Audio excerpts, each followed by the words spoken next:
Orang yang nggak belajar tuh rugi. Walaupun secara finansial kita nggak naik, tapi secara knowledge dan keputusan kita akan cenderung mengambil keputusan dengan baik. Dan 5 hal ini yang membuat saya seperti ini. IQ saya betul 148. IQ saya di situ. Saya tes 3 kali. 141, 142, 148. TPA saya di 600-an lebih. Tapi itu tidak berarti apa-apa kalau ilmu itu tidak diamalkan ke hal yang realita. Ilmu itu hanya menjadi orang pintar biasa kalau saya ya gini-gini doang. Itu alasan saya ngomong sama bapak saya, kalau saya tidak menggunakan medsos ini untuk edukasi kesehatan dengan bahasa yang normal, atau edukasi mengenai pandangan saya mengenai pendidikan, iya mereka nggak akan, mereka ngiranya dokter tuh akan gitu terus pakai jas putih, galak. Mereka akan ngira bahwa ya kesehatan itu mahal. Itu alasan. Jadi culture saya knowledge. Kalau bapak saya bukan dosen, saya nggak akan kayak gini, Pak. Ini ada beberapa poin yang saya mau jemput. Tapi saya mau menyampaikan beberapa data point. Apa yang berdasarkan pengalaman Anda, yang menurut Anda bisa dilakukan untuk meningkatkan rata-rata IQ orang Indonesia? Yang pertama, IQ-nya itu kalau nggak salah 78,9. Betul. Kedua, yang bikin banyak orang di Indonesia gelisah itu adalah skor PISA kita. Oh iya. PISA itu kan capaian untuk kepentingan STEM dan bahasa untuk anak-anak umur 15 tahun. Indonesia tuh terakhir skornya tuh nomor 69 dari 81 negara. Singapura udah nomor 1. Tiongkok kalah sekarang sama Singapura. Jatuh ke nomor 2. Nah ketiga, saya tuh dengerin Anda. Sangat bisa bercerita dengan penuh keyakinan. Dan saya seringkali menyampaikan kepentingan kita semua di Indonesia untuk lebih bisa menjadi storyteller. Oh ya, saya ingat kuliah itu. Ya, saya ingat kuliah Pak kita itu. Kita tuh di komunitas internasional nggak terlalu dikenal. Yang lebih dikenal tuh orang India sebagai pendongeng. Iya kan, storyteller. Kalau di Asia Tenggara mungkin orang Singapura. Nah, kalau menurut saya atribut-atribut positif yang ada di Anda itu sangat bisa disebarluaskan. Untuk satu, bisa meningkatkan IQ. Dua, syukur-syukur meningkatkan skor PISA kita. Dari nomor 69, ya syukur-syukur nomor 1. Atau nomor 5. Atau top 10 lah. Iya kan? Dan di Asia Tenggara tuh yang di top, di atas rata-rata dunia tuh cuma 2 negara. Yaitu Singapura dan Vietnam. Oh iya? Oh iya, sangat. Betul. Vietnam udah mulai nyusul kemarin saya baca. Iya. Jadinya kayak Malaysia, Thailand, Filipina, Indonesia, semua tuh di bawah rata-rata dunia. Rata-rata dunia tuh skornya 488 kalau nggak salah untuk PISA. Nah yang ketiga, gimana bisa bercerita seperti Anda? Ini pertanyaan kayak dosen ya. Saya tuh nonton kuliah tapi gini loh, kayak... saya kan udah cukup lama ngajar ya. Tapi saya tuh dulu sebagai mahasiswa, saya pikir lebih sulit.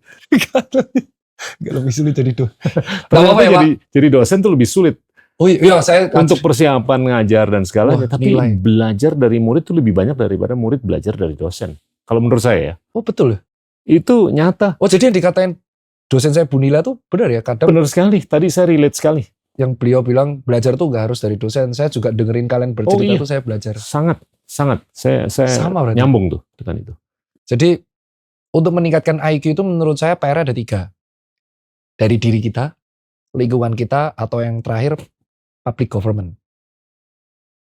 Yang pertama saya bilang, dari diri kita, personal kita, itu adalah habit. Kita tuh kurang habit untuk membaca. Siap. Dan kita kurang habit membaca, itu karena kita kurang perpustakaan di sekolah. Dan identik membaca itu adalah dengan buku akademik. Menurut saya nih ya, menurut saya, bukan menurut orang nih, saya disclaimer dulu. Buku yang harus dibaca sejak anak kecil, itu bukan buku akademik yang di rumah. Tapi buku ilmu pengetahuan. Karena itu yang saya lakuin ke anak saya. Dan baca buku zaman sekarang itu bukan hanya dari buku fisik, e-book. iPad-nya dikasih buku, bukan hanya YouTube. Kalau memang anaknya nggak mau baca, kasih YouTube yang memang ada tayangan ilmiah. Buku. Jadi buku itu bercerita. Kalau memang dia masih TK, ya komik, dongeng. Semakin dia sering membaca, apa yang dibangun di dalam otak anak kita itu adalah kesinambungan berpikir kritikal. Siap. Kenapa ini terjadi? Harus ini terjadi karena ini. Nah, kenapa kok anak kita itu seperti ini? Karena mereka bukan terbiasa kritikal, terbiasa menghafal. Itu yang saya kritisi dari awal. Privilege saya di SD Canisius, SD Katolik, itu saya tidak disuruh ngapal. Saya disuruh memahami. Sioto Canisius, Pangodiluhur, dan Ursulin. Bukan saya memandang bahwa yang lain enggak. Di Muslim ada Muhammadiyah sama Insan Siddiqiyah. Insan Siddiqiyah itu orangnya masuk akal semua. Orang-orangnya orang-orang jenius semua. Jadi yang saya lihat dari SMA yang proper, baik SMA Islam, Katolik, Kristen, atau apapun itu, mereka itu membuat murid untuk memahami. Bukan untuk menghafal. Itu yang pertama. Lingkungan. Nah, lingkungan ini yang saya lihat, privilege saya tuh Bapak Ibu, saya pengajar. Luar biasa. Itu yang menurut saya tidak bisa memaksa lingkungan keluarga lain pengajar. Jadi untuk nomor 2 ini bisa dilakukan, bisa enggak. Tapi lingkungan 2, saya akan memberikan saran kepada orang tua yang anaknya gen alpha. Berarti orang tua generasi saya atau generasinya anaknya Bapak mungkin. Yang lahirnya tahun 2010 ke atas. 2014 ke atas. Berarti sekarang masih umur 10 tahun. Ajaklah ngobrol. Kenapa? Karena anak Anda itu bukan mentang-mentang dia anak-anak, mereka tuh nggak bisa paham. Bedanya anak kecil dan dewasa secara kedokteran adalah anak kecil tuh nggak bisa balas omongan, tapi mereka memahami apa yang kita omongin. Jadi kalau Anda ngomong ke bayi, makan, ngomong, mereka tuh paham Anda ngomong apa. Dan anak itu copycat dari orang terdekat. Jadi kalau anaknya hobi ngomong kotor, itu jelas. Iya. Kalau orang tuanya nggak ada, berarti circle-nya dia. Anak tuh copycat. Jadi ajaklah ngobrol. Dan karena anak keinginan tahunnya gede, kasih tahu Anda tuh cari uang dari mana. Nah ini kan tentatif. Yang membuat saya berubah di SD itu adalah ketika orang tua saya mengajak saya ke kantor. Jadi saya tahu bapak ibu saya tuh ngapain, cari uang tuh ngapain. Itu akhirnya yang saya lakukan ke anak saya. Anak saya tuh saya ajak ke kantor nih, papamu kayak gini. Kalau di rumah sakit gini, dokter tuh gini. Dan akhirnya itu yang mengakibatkan anak akan paham bahwa hidup ini butuh uang. Dan anak tuh akan merasa dianggap karena diajak ngobrol terus. Jadi mereka belajar kosakata tuh dari orang tuanya. Nah yang saya lihat di beberapa parenting, udah belajar belum? Karena PR ya? Apa? Rewel terus kamu. Papa capek kerja, berisik. Jadi anak tidak diberikan kesempatan buat ngomong. Akibatnya apa? Di masa yang dewasa, anak nggak berani berpendapat. Itu alasan kenapa tidak semua anak Indonesia jadi storyteller, Pak. Karena ketika di keluarga aja mereka nggak dikasih kesempatan ngomong. Baru ngomong dikit, tukang bantah kamu. Durhaka kamu jadi anak kecil. Padahal baru cuma ngomong, Pak Doraemon. Nggak gitu, Pak. Jadi anak kecil itu, karena mereka belum bisa membedakan baik dan buruk, mereka tuh sangat vokal, jadi polos. Karena terjadi di anaknya temanku. Ini om-om yang suka ngomong-ngomong aneh-aneh, jancok-jancok di YouTube ya. Wah, jangkrik. Habis itu saya nutup tato. Karena mulai anak-anak teman saya itu mengkritisi saya. Muncul di TikTok. Pak Tirta, dulu rambutnya pink. So, dulu saya nggak mikir itu. Ternyata saya tuh berpengaruh ke mereka. Jadi itu nomor 2. Yang nomor 3. Kalau nomor 1 sudah, habit membaca, lingkungan keluarga, government. Government ini paling penting adalah sistem pendidikan kita itu harus diubah, bukan soal ranking atau apapun ya. Tapi menyamaratakan kualitas pendidikan itu dulu. Terserah mau caranya gimana tuh saya yakin yang tahu pasti ahli-ahli S3, PhD, pembuat kebijakan. Tapi sebagai saya orang yang mengajar kuliah umum, part-time, kualitas pendidikan kita itu masih tidak rata. Selama sekolah negeri dan sekolah swasta masih dibandingkan, selama sekolah di Pulau Jawa dan di Papua masih dibandingkan, itu gap of knowledge-nya akan sangat tinggi. Kalau mau negara kita maju, generasi emas 2045, habiskan anggaran untuk menyamaratakan kualitas pendidikan dari Sabang sampai Merauke. Selesai Pak masalah. But, ini prosesnya panjang Pak. Pendidikan itu 12 tahun. Jadi artinya kalau misalkan Presiden A, misal si A gitu, si saya nggak mau foto ini ya, si A. Misalkan si A ini jadi presiden, programnya ingin SDM. Hasilnya itu baru kelihatan di tahun 12. Ya. Setelah mereka lulus SMA. Nah, nggak ngerasain loh, Pak. Yang akan merasakan hasilnya adalah presiden yang di tahun ke-12. Kalau dia menang 2 periode berarti 10 tahun, ya dia membangun. Jadi kalau kita membangun SDM, itu hasilnya jelas. Jepang, Korea, Finlandia, Eropa, itu SDM. Tapi hasilnya itu tidak bisa dirasakan di 10 tahun. Ya. Tahun 12. Nah, komitmennya berani nggak di situ? Di situ saya diskusi dengan salah satu teman-teman politik. Berat. Karena nggak bisa dijadiin bahan campaign. Why? Kembali lagi, marketnya itu menilai kalau pemimpin sukses itu dinilai dari hasil fisik. Hasil fisik itu sulit. Nah, pendidikan kan intangible. Betul. Fisik itu kan tangible. Bisa dipegang, bisa dilihat, bisa dirasa. Pendidikan itu intangible. Aset intangible. Jadi hasilnya baru kerasa setelah 12 tahun. Nah, kalau yang nomor 2 ini jadi, nomor 3-nya enggak. Yang ada ngejomplang. Jadi nanti ada yang IQ-nya 140, ada yang 50. Itulah yang terjadi kenapa average Indonesia 78. Karena outlier-nya ini dikit. Jadi orang pinter ya jadi outlier. Yang bawah ini 50-70. Karena mereka tidak tahu harus ngapain. Yang bisa membuat itu adalah government. Bukan hanya menterinya, tapi pemimpinnya. Pemimpinnya diturunkan ke gubernurnya, diturunkan ke bupati, wali kota, itu harus ada roadmap yang jelas. Yuk, kita duduk bareng. Kita nih kalau nggak Ramayana pendidikan kayaknya 2036 remuk nih, guling nih kita. Jadi gimana nih? Dah, kita partai beda-beda nih bro. Yuk. Gue punya roadmap. Ini roadmap gue.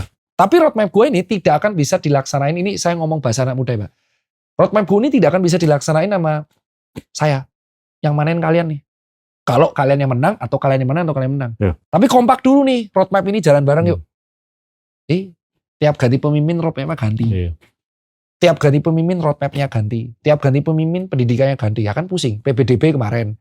Nanti ini ganti lagi. Nah, pergantian itulah yang membuat gurunya pusing bedos. Ini belum kita bahas mengenai gaji guru, honorer, dan kawan-kawan ya Pak ya. Baru bahas mengenai roadmap. Nah, 3 ini menurut saya, sebagai praktisi yang penikmat pendidikan, salah satu penikmat privilege, itu yang akan membuat PISA skor kita naik dan IQ kita naik. Terus berdongeng, bercerita, apa yang bisa dilatih? Itu dari yang poin nomor 2. Orang tua, teman-teman sekalian, yang generasi alpha, kasih anak Anda buat kesempatan buat ngomong. Mereka tuh bukan kurang ajar, bukan bantah. Bapak saya tuh memberikan kesempatan saya untuk berpendapat. Setolol apapun pendapat saya. Dan dia nggak pernah nyalahin. Tapi adu bantah. Jadi kalau saya diskusi sama bapak saya, bisa 4 jam. Paling fatal soal apa Pak? Beli mobil. SMA kelas 3, bapak saya tuh pengen beli Grand Livina. Saya nolak. Kenapa? Grand Livina tuh 5-seater. Loh, tapi kita ngapain? Bapak tuh kan hobinya pindah-pindah, wisata, sering jalan jauh. Beli yang 2000 cc, debat 1 bulan. Akhirnya yang dibeli Innova.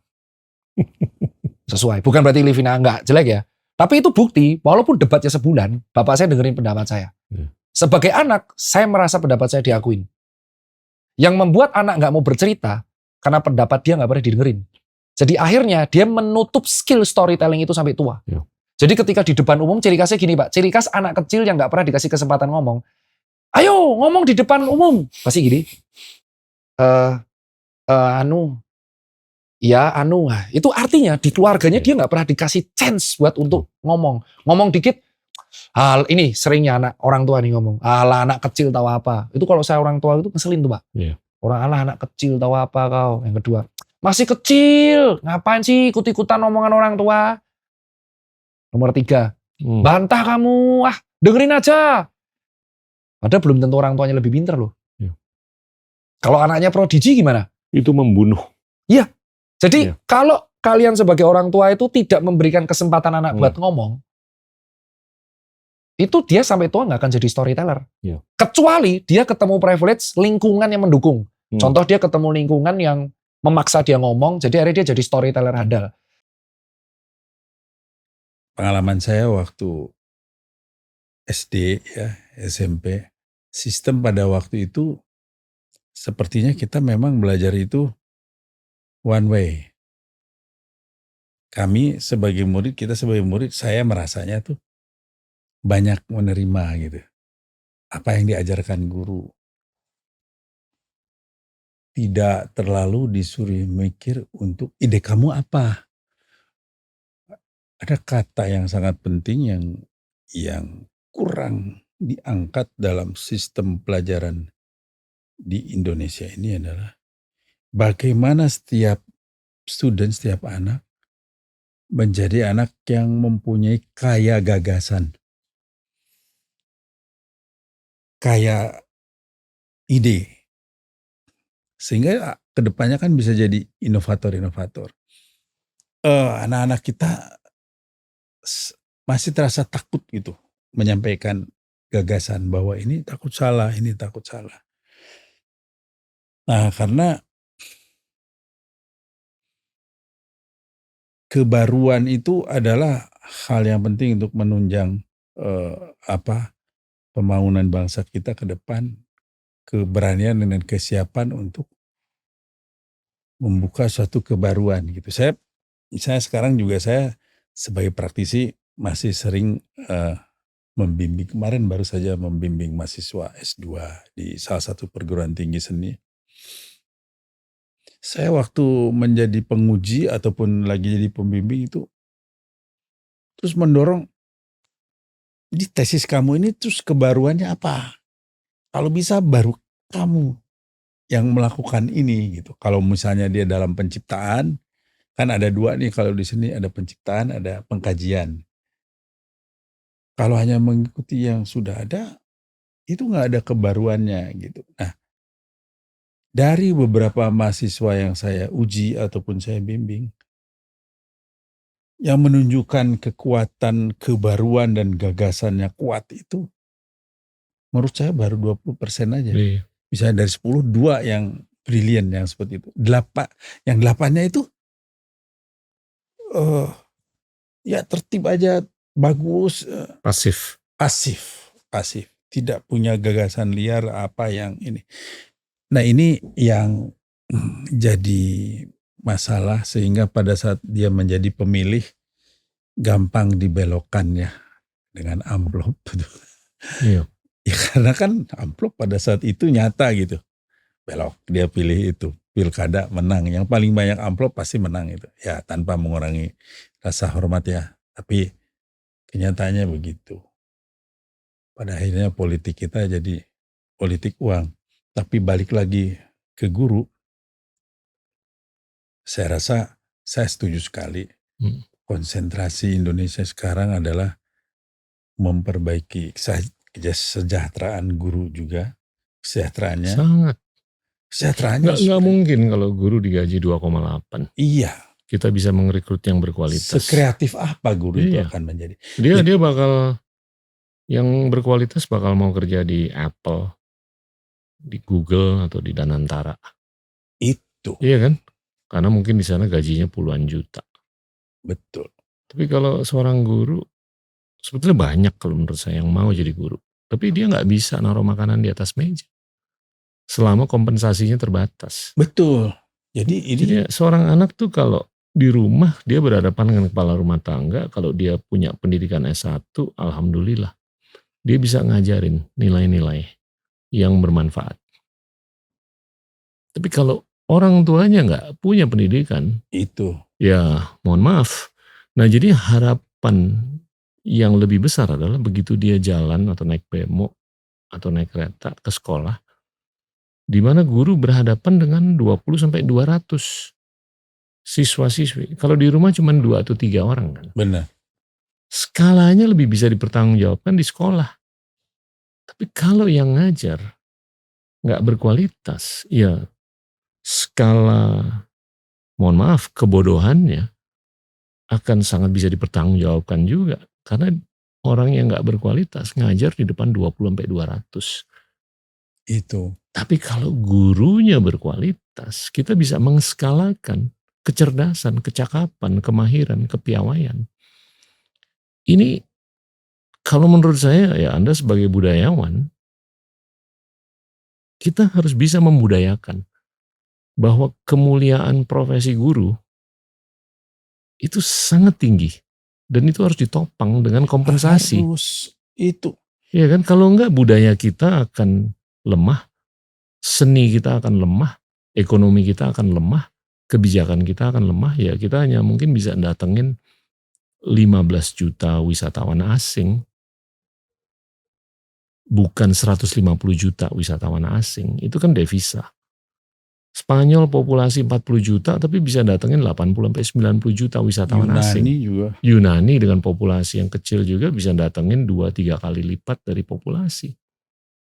Itu karena mungkin kualitas pendidikan dan skala pendidikan. Dan itu berkorelasi dengan kualitas guru. Guru, ya. Saya nggak terlalu mau memprioritaskan kurikulum dan teknologi untuk sementara.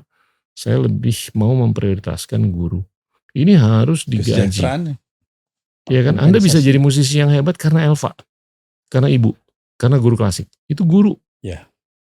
Mau sebagai orang tua, mau sebagai guru klasik, tapi mereka tuh menyuntik bukan hanya gimana cara main lagu untuk nulis orkestra, tapi menyuntik nilai-nilai lain yang sangat nyambung dengan eksistensi Anda sebagai budayawan. Betul, kalau benar sekali. Jadi kesejahteraan guru ini memang miris ya. Saya tanpa mau ngerasa hormat, misalnya daripada makan siang bergizi gratis itu, lebih baik guru dulu diperhatikan, diangkat kompensasinya dan sebagainya. Ya MBGS penting, mungkin itu masalah stunting ya, bahwa anak-anak Indonesia masih kurang gizi dan sebagainya. Kalau menurut saya dua-duanya bisa dilakukan. Bisa bareng. Makanan bergizi itu penting untuk mengurangi stunting. Kita kurang protein. Tapi gurunya juga diperhatikan. Tapi dia juga harus ditopang dengan software. Software itu guru kan? Guru. Dan saya beberapa kali sempat bicara, coba deh kita eksperimen. Kita rekrut 100.000 guru. Total guru kan 3 juta dari TK sampai SMA. 100.000 dulu deh. Masing-masing gaji 40 juta. Jangan 2,6, jangan 2,8, 40 juta. Itu pasti yang daftar tuh yang brilian. 100.000 kali 40 juta sebulan tuh 4 triliun. Setahun 48 triliun. Ya tambah hari raya 52 triliun. Anggaran pendidikan itu 600 sampai 700 triliun. Masa sih nggak bisa dialokasikan 50-an triliun untuk eksperimen ide yang kalau menurut saya dalam hipotesa saya semestinya bisa dipertanggungjawabkan. Karena ini akan berkorelasi dengan peningkatan kecerdasan, peningkatan kesejahteraan, peningkatan metrik-metrik apapun lah yang relevan untuk gimana kita bisa membuahkan kebudayaan dan peradaban yang keren ke depan.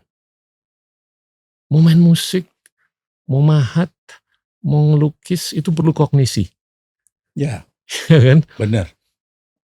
Nggak mungkin tanpa kognisi. Dan kognisi itu kalau dikelola dikit dia bisa nyambung dengan ambisi dan imajinasi. Kalau neuronnya nggak maksimal, dia nggak ada kognisi, dia nggak bisa berimajinasi. Dia nggak bisa berambisi. Ya tinggal kehokiannya, tapi kehokian tuh harus digabungkan dengan ambisi dan imajinasi. Kalau memang ada kepentingan oligarkikal yang berhasil mengkonsentrasi kekuatan, apakah itu politik dan ekonomi, dan mereka berhasil menggunakan the letter of the law. Walaupun spirit of the law-nya itu harus mengfavor the majority. Nah, ini ada secara implisit kesan bahwasanya the majority itu tentunya nggak berkuasa dan nggak berpendidikan. Ya kan? Nah, ini kalau kita lihat secara umum pendidikan di Indonesia ini masih ada keterbatasan kan. Benar. Saya selalu menyampaikan bahwasanya 88% dari kepala rumah tangga dari Sabang sampai Merauke nggak punya pendidikan S1. IQ rata-ratanya, ya mohon maaf, nggak seberkenan seperti apa yang kita inginkan, nggak seberkenan seperti negara-negara tetangga. Capaian untuk anak-anak umur 15 tahun dari sisi PISA terkait dengan profisiensi STEM, profisiensi lingual atau bahasa atau komunikasi masih jauh di bawah rata-rata dunia. Ini variabel yang seakan-akan bisa dimanfaatkan untuk kepentingan segelintir. Persis, ya. Itu kalau menurut saya yang sangat struktural untuk harus diberesin kan. Justru saya melihat penegakan hukum yang bisa di-weaponize untuk mengangkat mereka. Tapi ini justru mengkooptasi. Benar.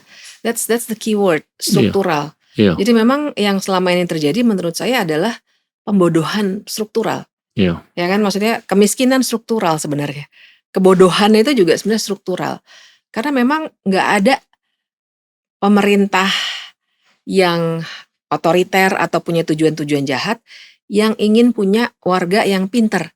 Karena warga yang pinter dia akan berpikir kritis, dia akan challenge policies yang sebenarnya nggak ada gunanya untuk warga. Ya. Mereka akan lebih bawel begitu ya ketika ada korupsi dan lain sebagainya. Perhatikan bahwa misalnya tadi ya bicara peran hukum untuk equalizing. Mahkamah Konstitusi dengan segala kelemahan dan kelebihannya sebenarnya sudah mengeluarkan putusan yang bilang bahwa pendidikan harus gratis loh. Ya. Karena memang di konstitusi kita uniquely, dan ini emang unik betul, ada alokasi dana pendidikan 20%. Dalam konstitusi loh, ini jarang banget di negara lain. Nah kemudian Mahkamah Konstitusi meneruskan dengan bilang bahwa oke, SD, SMP, SMA gratis. Tolong diusahakanlah pemerintah. Kira-kira begitulah. Tapi apa yang terjadi paling tidak setahun terakhir ini, sebagian dana pendidikan digunakan untuk makan bergizi gratis.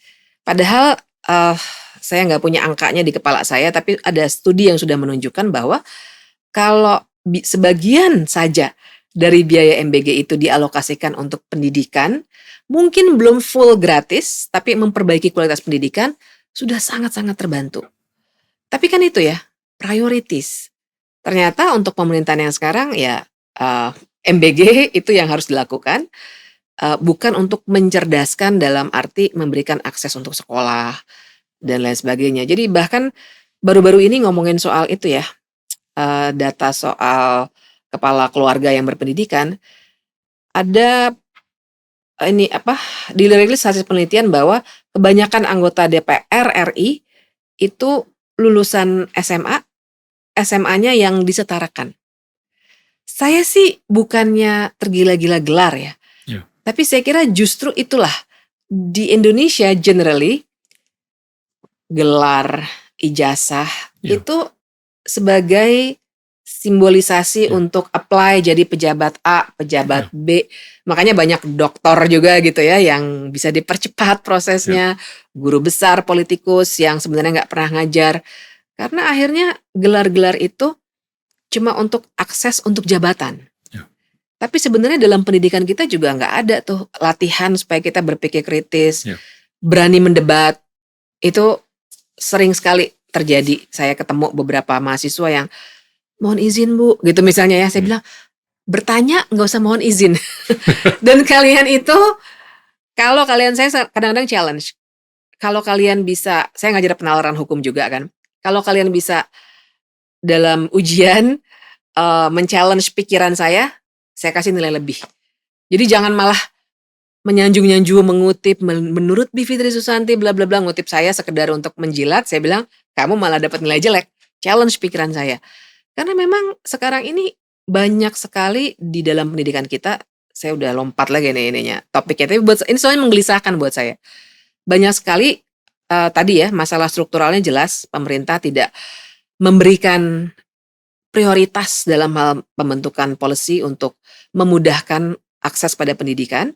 Tapi yang kedua, sistem pendidikan yang ada sekarang pun tidak memberikan ruang untuk berpikir kritis. Gimana untuk kita bisa membudayakan budaya untuk siapapun tuh menyampaikan ke siapapun apa yang dia harus dengar dibanding apa yang dia mau dengar. Nah itulah. Ya kata kasarnya menjilat. Ya kan?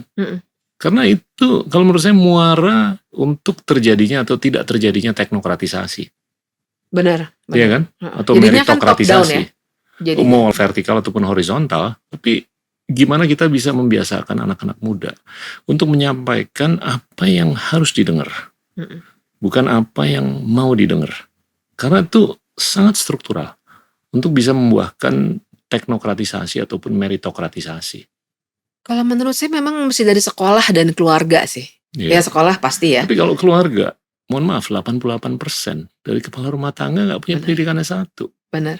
Ya Anda beneficiary dari orang tua yang berpendidikan. Saya juga alhamdulillah. Tapi mayoritas enggak. Jadi ini yang harus dipikirkan yang 88%. Benar. Yang 12% sih ya nggak usah dipikirin lagi. Dan yang bisa di-design structurally ya sekolah sebenarnya. Betul. Dan saya kira satu-satunya cara memang membuat ya sekolah membiasakan untuk jadi safe space untuk semua orang berdebat. Iya. Saya melihat generally ini yang nggak ada. Karena sekolah sama dengan universitas itu juga dituntut, lagi-lagi struktural ya, dituntut untuk lebih banyak mengurusi soal-soal administratif. Iya. Laporannya, akreditasinya, dan seterusnya. Tapi nggak berfokus pada gimana ya ngajar biar anak-anak saya pinter nih. Jadi saya ada beberapa kelompok, misalnya guru sejarah, SD, SMP, SMA, terutama SMP, SMA ya, yang nggak diberikan ruang yang cukup untuk menggali sejarah Indonesia. Ada lah pasti secara kurikulum ada mata pelajarannya, tapi juga seperti kita tahu sejarah juga banyak manipulasinya. Tapi banyak guru sejarah yang nggak punya ruang yang cukup supaya anak-anak muridnya itu bisa mendiskusikan secara lebih terbuka di sekolah. Akhirnya apa yang mereka lakukan? Mereka bikin diskusi-diskusi kecil di luar sekolah. Keren banget. Dan saya kira model-model seperti itu, kalau misalnya secara struktural, desain kurikulum kita malah membuka space untuk itu di dalam sekolah, kan lebih baik. Menurut Aristoteles ya, demokrasi itu bukan pilihan yang bagus. Iya kan? Bagi Aristoteles yang bagus itu aristokrasi digabung dengan demokrasi. Karena demokrasi itu perlu prasyarat.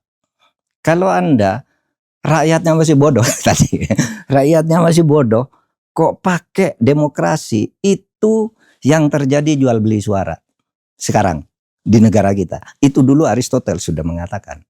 Kenapa? Ini kata Aristoteles ya. Kenapa saya tidak setuju demokrasi, kata Aristoteles, tanpa digabung dengan aristokrasi atau politi. Politi itu harus diatur dengan konstitusi kan. Kenapa saya tidak setuju demokrasi hanya begitu saja? Karena di demokrasi itu hanya akan melahirkan demagog. Demagog itu adalah ya politikus yang pintar ngomong, tapi sebenarnya dia tidak tahu apa yang harus dikerjakan. Tadi saya masih baru bergurau sama teman, misalnya kalau politisi sekarang itu karena demagog bohong. Kalau saya terpilih nanti seluruh sekolah bebas, tidak usah bayar. Saya sudah terpilih, tidak bisa melaksanakan. Itu namanya demagog. Dia tidak ngitung dulu, ngomong. Kalau yang lebih lucu lagi, dulu zaman Orde Baru, ada orang kampanye, kalau saya terpilih nanti saya bangun jembatan yang bagus di sini. Lalu ada rakyat bilang, Pak, sini tidak ada sungai kok pakai jembatan. Nanti sungainya pun saya bangun. Gitu. Itu demagog namanya. Dan itu banyak sekarang di Indonesia. Nah, oleh sebab itu demokrasi begitu saja harus diarahkan oleh aristokrat. Aristokrat itu ya elit-elit politik kelas menengah lah, kayak kita lah yang harus mengarahkan ini sampai pada satu situasi di mana tingkat pendidikan masyarakat itu maju. Tingkat ekonomi masyarakat, ini pidatonya Pak Budiono, wakil presiden kita waktu guru besar juga. Tingkat demokrasi itu berdasar hasil penelitian beliau di berbagai negara dan dalam perkembangan sejarah. Demokrasi itu tidak akan pernah berhasil sebelum pendapatan per kapita mencapai minimal 5.500 US dollar. Kalau di bawah itu tidak akan ada demokrasi. Orang pasti menjual suaranya. Orang berdemokrasi pasti membeli suara secara tidak fair. pasti mengintimidasi. Nah, per hari ini pendapatan per kapita itu baru $470 ya. 4.700. 4.700 kan. Jadi masih agak jauh tuh kalau ke 5.500 berapa menurut perhitungan Pak Gita? 2030 bisa nggak? Oh, sebelumnya. Hah? Sebelumnya. Sebelum itu bisa ke 5.500. Bisa. Nah, mudah-mudahan. Ya. Nah, kalau bisa itu nanti demokrasi kita akan bagus. Gitu. Saya mungkin nih sebagai ini aja ya, pandangan. Demokrasi itu hari ini bisa dibilang resesi. Di negara maju, negara berkembang, bahkan negara miskin. Karena demokrasi itu nggak bisa hanya sebatas pendistribusian kekuasaan. Tapi harus termanifestasi dalam pendistribusian public goods. Termasuk tentunya kesejahteraan, kesehatan, intelek, nilai moral, nilai sosial, apapun lah. Tapi ini banyak negara yang mengklaim sebagai demokrasi tidak bisa mendistribusi kesejahteraan. Dan ini empiris. Kalau kita lihat Gini coefficient ratio di negara maju, di negara berkembang, di negara miskin, semakin mencuat ke atas. Kesenjangan semakin meningkat. Kesehatan juga tidak terdistribusi. Bahkan di negara maju seperti Amerika dan Inggris, kualitas healthcare atau pelayanan kesehatan di sana nggak sebagus di Singapura. Nah, bahkan saya akhir-akhir ini berargumentasi negara seperti Singapura tuh patut dipertimbangkan sebagai demokrasi. Karena dia udah belajar memberikan ruang lebih banyak ke oposisi, memberikan ruang ke media. Tapi mereka luar biasa mendistribusikan public goods, intelek, kesehatan, kesejahteraan, nilai moral, nilai sosial. Orang nggak sembarangan buang sampah di sana. Itu kan moralitasnya ada tuh. Dan keprihatinan terhadap social justice dan segalanya. Nah, jadinya kalau menurut saya ini semakin kelihatan resesi demokrasi. Nah, ini balik lagi ke yang tadi penyampaian saya. Kalau umpamanya 88% dari seluruh rumah tangga di Indonesia itu nggak memiliki pendidikan S1 ke atas. 93% dari elektorat. Saya melihat justru ada peluang untuk mendisrupsi dengan kualitas guru. Karena begitu seorang anak keluar dari rumah, satu-satunya harapan untuk dia bisa meningkatkan kognisi itu adalah guru. Karena orang tuanya dia bukan S1. Iya kan? Menurut saya mungkin ada jalan untuk memperbaiki demokrasi atau demokratisasi dengan peningkatan kualitas guru di sekolah. Dan saya melihat ini Indonesia udah eksis sebagai demokrasi cukup lama, tapi kita masih kurang mendistribusi public goods. Gimana Pak Mahfud? Ya, itu mengonfirmasi sebenarnya teori lamanya tadi yang saya katakan kan, Aristoteles ketika bicara di dalam demokrasi itu banyak muncul demagog jika pendidikan rakyat yang mau didemokrasikan itu masih rendah. Dia literasinya sangat rendah, dia nggak ngerti apa-apa, pokoknya dijual aja suara. Nah, oleh sebab itu memang pendidikan kemudian menjadi sangat penting. Nah, itu sebabnya karena kesadaran akan itu dulu, lalu kan kebijakan anggaran pendidikan untuk kesejahteraan guru, kemudian perguruan tinggi dan sebagainya, itu lalu ditetapkan di konstitusi. Minimal 20% dari APBN harus untuk pendidikan kan gitu. Sebenarnya untuk menjawab hal itu agar pendidikan ini menjadi lebih bagus. Ya, dengan segala kekurangannya kan memang semakin lama semakin maju ya. Jumlah semakin bertambah. Tetapi ada orang yang mengatakan tuh bukan karena kebijakan aja tuh. Karena sebenarnya kemajuan masyarakat tuh terkadang linear aja. Bukan karena pemerintahnya baik, tapi tidak bisa menghindar menjadi bertambah baik. Tapi oke lah, pokoknya kita punya negara dan kita akan terus-menerus maju.